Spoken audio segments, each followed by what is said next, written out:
of a cap seller and monkeys. The hot summer afternoon. A cap seller sat under a tree and had his food, and slept for some time. There were many monkeys on the tree. They saw the capsule's bundle.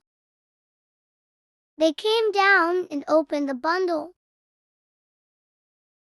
They found caps in it, and they took them and went back on the tree. When the capsule got up, he saw monkeys on the tree with his caps on their heads. He shouted at them, but the monkeys went higher up on the tree. So he threw his cap down an angle. Seeing this, all the monkeys threw their caps down. The cap seller picked up the caps and tied them in a bundle and went on his way.